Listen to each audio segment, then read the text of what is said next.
ریال مادرید هم قهرمان شد و زیدان 11مین جایزه ارزشمند خویش را چون مربی بلانکوس به دست آورد، در حالی که در فضای فوتبال انگلیسی برای راحتی لیگ قهرمان‌ها هنوزم جنگ است. ولی ما چون هر وقت از گزارش او خواهیم گفت.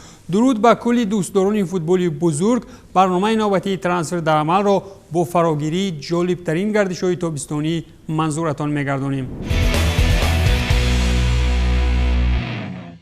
پس از آنی که رابرت مارینو از وظیفه سرمربیگی تیم موناکو سبکدوش گردید، الکی از همان دوران سابق مربی باواریا را چون نامزد اساسی به جای اسپانی میگفتند و همین طور هم شد. نیکو با مهلت 3 سال مربی موناکو تعیین شد. جانب شرطنامه 3 ساله با امکانیت تمدید کنی امضا نموده، متخصص خرواتی الکی از همین روز به تمرین‌دهی تیم نوش شروع میکند. تحت رهبری مارینو باشد مونگاسکو 12 بازی رسمی گذرانده، 5 بازی را با پیروزی، 4 باخت و 3 مساوی انجام دادند. در پس منظر غمگینی‌های خلق نیلونوری پوش از دومین جایزه داخلی از دست رفتهشون میتوان گفت که بارسلونا پس از خریداری پیانیچ یک ترانسفری دیگر انجام داد و این هم فوروارد منتخب تا 16 ساله اسپانیا و تیم رایو والکانو فابیان رویس می باشد. بازیگر 16 ساله با ریشه‌های برزیلی با جانب کاتالانی قرارداد از روی نقشه 2+3 بسته است و در هیئت بارسلونا تا 19 ساله برآمد خواهد کرد.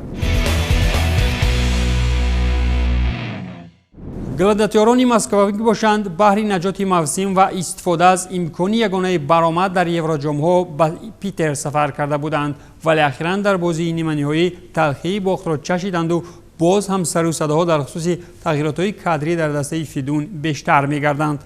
هرچند که پس از موسم ناکام همگان از بودجه 5 میلیونی اسپارتاک برای خریدارای نو میگفتند، در علاوه کلی نابرابری موسم این گپ هم دروغ برآمد، چرا که دیرکتور ورزشی نو اسپارتاک شامیل گازیزوف چنین خبرها را قاطعانه رد نمود.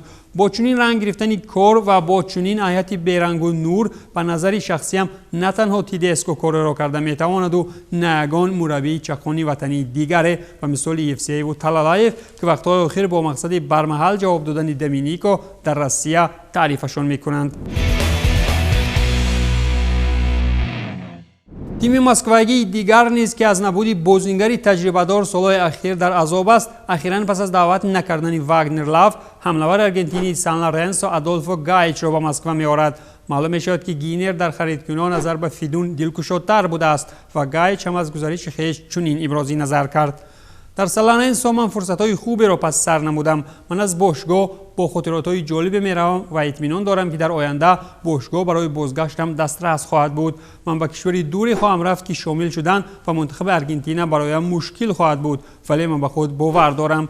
گزارشی من با سیسکا الکی کاری انجام شده است و من خوشبختم. اکنون مرا لازم می‌آید که با روسیه اونس گیرم، گفته است آدولفو گایچ. خلاص ارتشای مسکو که در موسم 19-20 نه در موقعی برایشان براحت جای گرفتند، با اسلحه نوی ضربه‌زن ارژانتینی خود در موسم بعدی تلاش به پیشتازی‌ها خواهند کرد. باک شدن رشته سخن سری ترانسفرها در تاپ 5 چمپیونات‌های اروپایی باید گفت که روزنه تابستانی ترانسفری در انگلیا رسما سنه 27 ایول گشوده شده تا 5 اکتبر باز خواهد بود.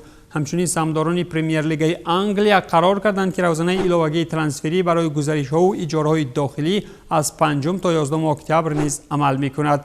در این فرصت باشگاه پریمیر لیگ انگلیا تنها با تیم‌های چمپیونشیپ و دیگر دیویزیون‌های انگلیا هماهنگسازی نموده گزارش‌ها باشند بین تیم‌های پریمیر لیگ در نظرند.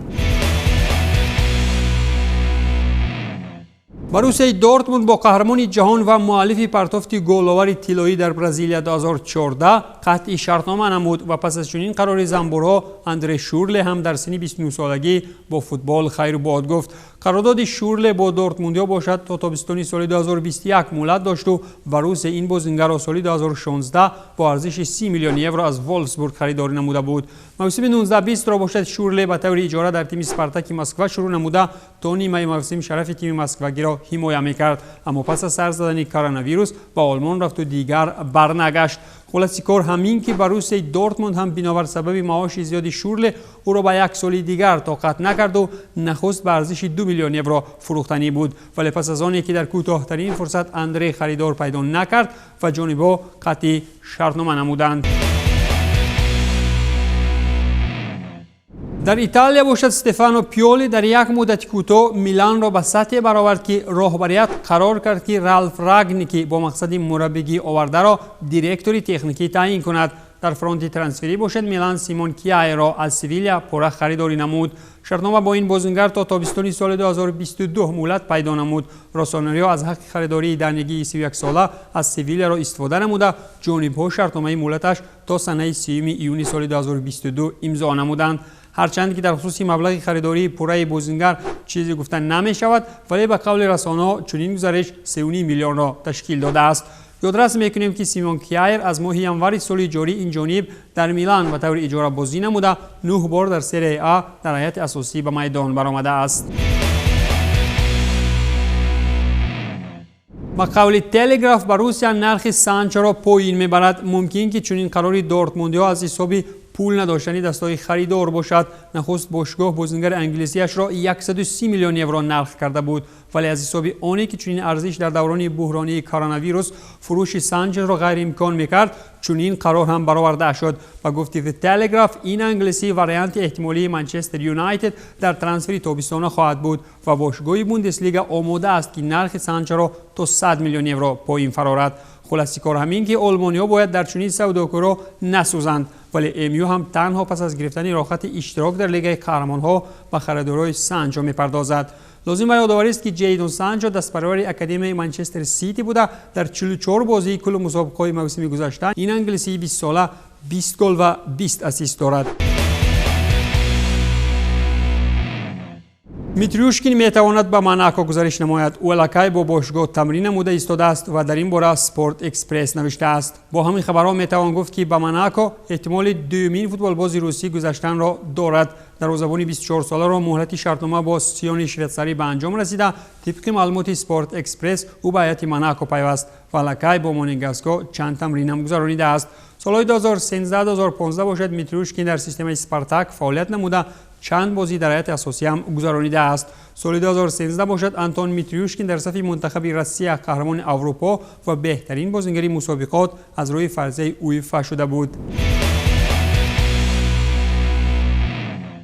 همچنین سخنها سری ترانسفری ماریو گیوتسه، ماریو بالاتلی، ادینسون کاوانی و فیلیپو کوتینیو هم زیادند، ولی برنامه ما اینجا به انجام میرسد. در خصوص این موضوع و گزارش‌های دیگر بعداً خواهیم گفت. خیر.